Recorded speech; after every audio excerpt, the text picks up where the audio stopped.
Hey, we're looking at lesson 3 today. We're talking about ellipses from the conic section point of view. An ellipse is a set of all the points, x and y, in a plane whose distance from two fixed points in the plane have a constant sum. The fixed points are the foci, that's plural for focus, and the line through the foci is called the focal axis. The point on the focal axis that's midway between the foci is the center, and the points where the ellipse intersects its axis are the vertices of the ellipse. So using that definition, we can have a little exploration here verbally.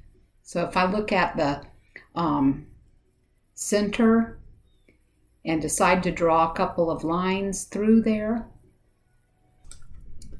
those can be my major axis and my minor axis. So the points that touch the edge of our circle here, like up here,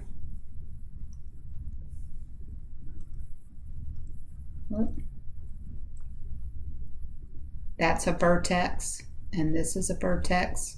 This would be a major vertex point on this longer side, and this axis would be our minor vertex, but this is a vertex here. This is the center, and this would be a vertex over here. The focus,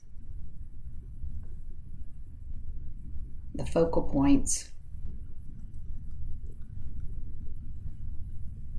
the distance from the center to the focus is C, and the distance from the center to one of the major vertices, that entire distance there would be A, and then the minor axis, that distance would be B. So from one side to the other side, that total distance would be 2A, and from the minor axis, this side to this side, that total distance would be 2B. So the length from here to here, this is called the major axis. And the length from here to here is called the minor axis. But this length from the vertex to the center, this is called a semi-minor axis. And this length right here from here, the A value, that would be a semi-major axis. If you ever see any information along those lines that use that terminology. If we turn the ellipse the other way,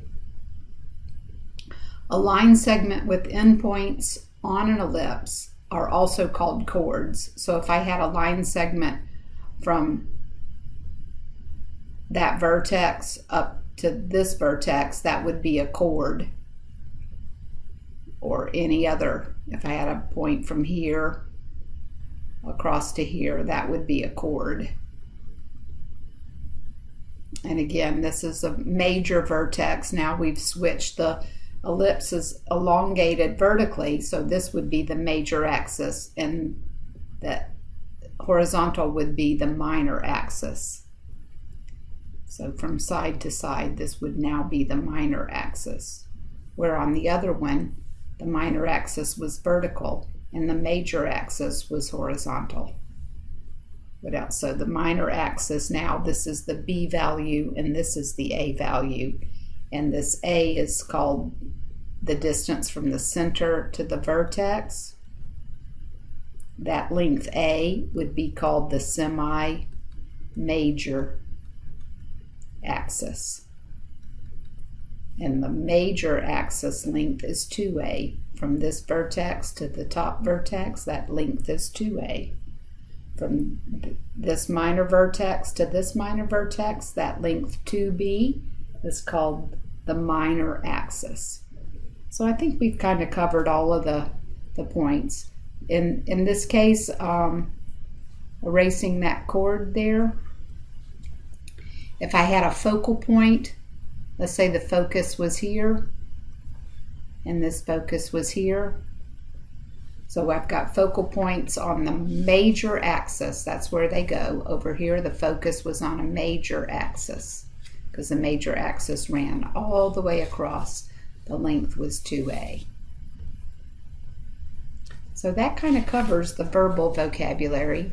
Here's that relationship again, showing how the Pythagorean relationships work, where a squared is b squared plus c squared. And then the standard form for the equation of an ellipse. One thing I like to let my students know is if your equation has a plus sign in it, then finding the lengths, we're going to subtract the a and the c. Okay, so that's one thing you can notice. And these formulas are made for the ellipse that's centered at the origin. We haven't translated anything yet. So let's work one that's just pretty basic here. So the a squared, I may point out this. You notice that a squared, a is the bigger number. So whichever the bigger number is, that variable that goes with it tells me the orientation of the ellipse. So if x is having the larger denominator, then our ellipse is elongated horizontally. But if y has the larger denominator, then our ellipse is elongated vertically. So you want to pay attention to that. And in this case, you can see that we're centered on the horizontal axis because the a value has the larger denominator, 5 squared, and the b value is 3. So if we use a squared and b squared and c squared based on this value, we're looking for c. So c is the difference of the two squares.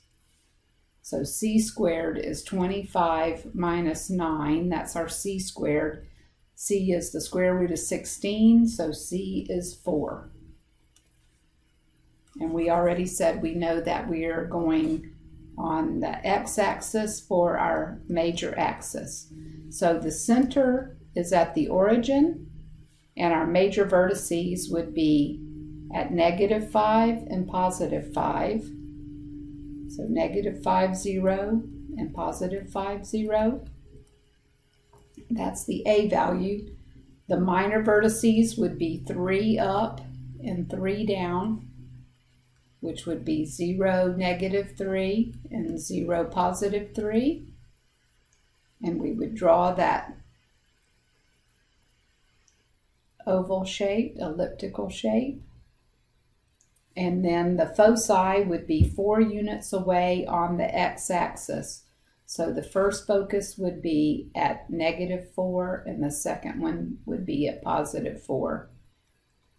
And you could label them with some subscript if you needed to. So -4, 0 was our first one, and +4, 0 was our second one. And I believe I used my graphing utility to graph it a little cleaner. And you can see here's where your focal points are. This one was the first one, and this one is the second one. An interesting point is if you took a piece of string and you looped the piece of string on 2 points and then stretched the string with a pencil of some sort, put your pencil there and run the pencil around, you would draw that ellipse. That's where the definition says that the sum of the two lengths add up to be a constant number. So that's a way you can draw an ellipse with a piece of string and some tape and a pencil. Example 2, if we want to find the equation in standard form of an ellipse that is passing through 0, 3 and 0, -3, and the major axis length is 10, if it's passing through 0, 3 and 0, -3, and our major axis length is 10, that tells me that the focal points have to be on the major axis. So if the major axis length is 10 and 10 is 2a, then a is 5, and our vertices are at 0, 5 and 0, -5, the a value being 5. And they told us the c value is 3, so this is similar to the other one. We know this is going to work out to be 4 with a 3, 4, 5 triangle. Whoop. And the center is still at the origin. So the b values are over here at 4. And our ellipse goes this way. So the equation would look like x squared over the a value, the b value squared, so that's 16 because the x is 4 in both directions, and y squared over the a value, which was 5, and 5 squared is 25, and it always adds up to 1. The major axis was the y-axis, the center was still at the origin, and the minor vertices were 4, 0, and -4, 0. This is my b value, this is my a value, and the foci they gave us at 0, 3, and 0, -3. And again, looking at the computer drawn image, this was my focus point here and here. First focus, second focus. Example 3, we want to graph an ellipse that's centered at the origin, but they haven't given us the information. So what we want to do here is divide each term by 324 to come up with the right equation. And 9 divides 324 36 times. So we have x squared over 36. And 36 divides 324 9 times. And 324 divided by itself is 1. So we can see our a value is on the x-axis. And a is 6. And b is 3. And 36 minus 9 is 27. And the square root of 27 could look prettier if we called it 3 square roots of 3. So again, the center's at the origin, and our major vertices are on the x-axis, so it's 6, 0, and -6, 0. This is our a value. And our minor vertices are on the y-axis, so that would be 0, 3, and 0, -3. The foci have to run on the major axis, and 3 square roots of 3. You may want to calculate what the square root of 27. It's going to be a little bit bigger than 5. So about 5 2/10 maybe. So we want to go out 3 square roots of 3 in both directions. And it's going to be just a little bit more than 5, so right about there. Right about there. 5.2 and 5.2. A little prettier picture there. On the next slide, again, we're looking at the relationships and how you can look at the image and know if I know what h is and I'm going to add a to get this x value. See how the x value is at one certain point and a distance more. So h plus a gives me my new x value. Or the same thing with finding out where the foci are located.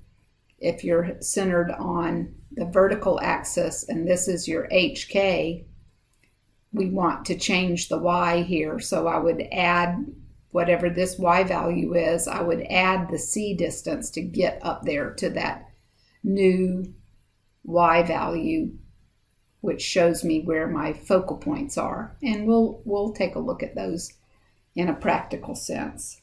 So on this screen, you may want to turn your camera off and copy these onto your notes, and then come back and join me. You need to copy all of those into your notes, as well as these relationships down here. So when you're done, just come back and we'll work on these together.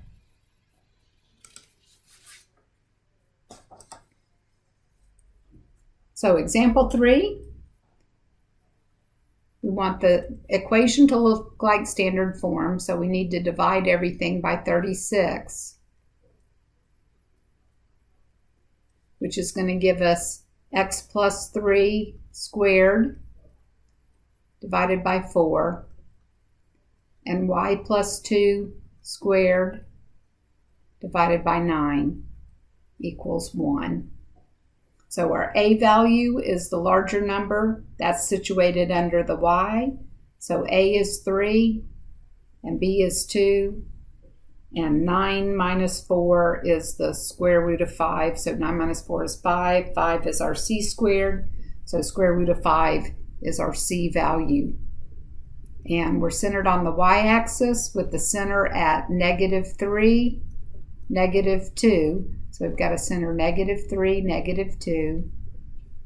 The major vertices are going to be on y.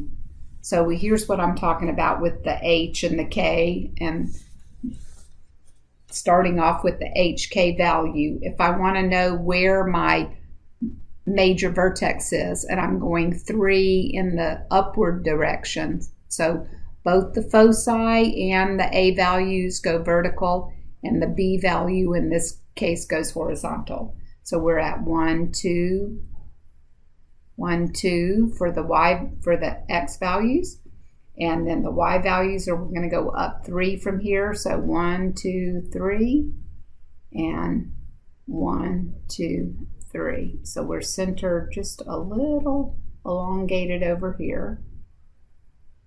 Let's see if I have a pretty picture. Yes, much better. So where are our values? This one happens to be at -3 and 1. And the other one's at -3.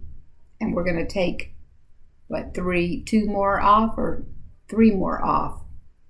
So -2 and go 3 more down. So -3, -5.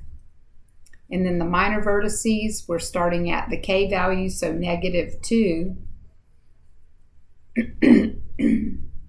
And 2 more would put us at, no, we're starting at -3, and 2 more would put us at -5, but the y value stays solid, constant, and here we're going to go -3 and add 2 back, so that puts us at -1, and the y value stays constant.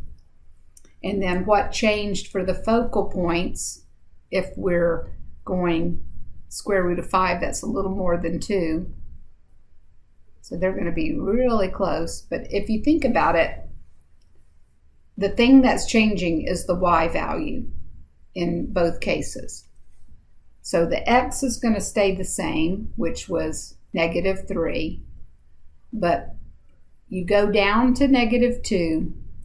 And then if you want to get to this one down here, we're going to continue to subtract the square root of 5. But if you wanted to go to this one, we're going to stay at -3, that's staying constant, go down to -2, and then add the square root of 5 to go back up here. Okay, so if I called it focal 1, so focal 1 starting at the center, we stayed at -3, -2, but the y value is changing. So I have to continue to subtract square root of 5 But to go this way, I'm still -3, -2.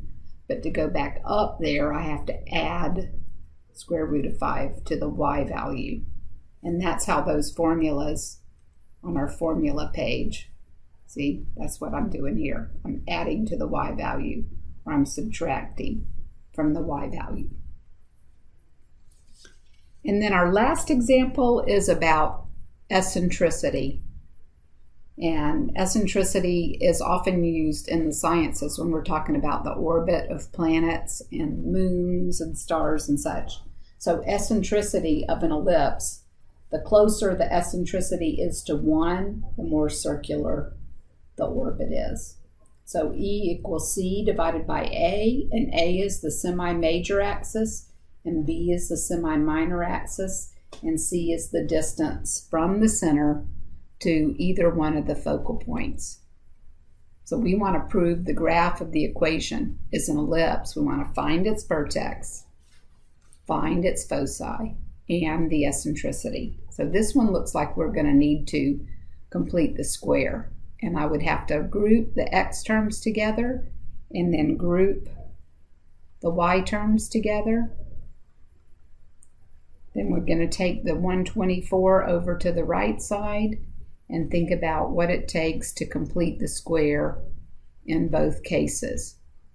Now, if you remember back from Algebra 2, you got a little bit of a problem with the 4 as a leading coefficient. So to be able to complete the square, we have to factor out a 4 from the x squared term and factor out a 4 from the -32. Then we can complete the square. The y squared is a leading coefficient of 1, so we don't have a problem there. So let's think about this. Half of 8 is 4, and 4 squared is 16. But I'm not adding 16 to the left side. I'm adding 16 with a factor of 4. So I really need to add 64 to the right side to keep that balanced. And here on half of 16 is 8. 8 squared is 64, so I'm adding another 64 to the right side. So to complete it, we want to factor the perfect square trinomial and then factor this one, y plus 8 quantity squared, and then 64 and 64 is 128 minus 124 gives us 4, but we need this to be 1, so we would divide all the terms by 4 to end up with our final ellipse. 4 divides 4, so this is a denominator of 1. And then y plus 8 quantity squared over 4. And 4 divided by 4 is 1. So we have our standard form. It's going to be vertically oriented since the larger number is under the y term.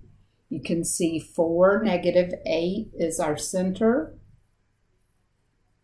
What else do we know? We know A and B and C. So the major vertices, let's see, we've got a center. The center is at 4, -8, and we're going 2 up and 2 down. So we know the A value is 2, and the B value is 1, and the C value is 4 minus 1. So C squared is 3. C is the square root of 3.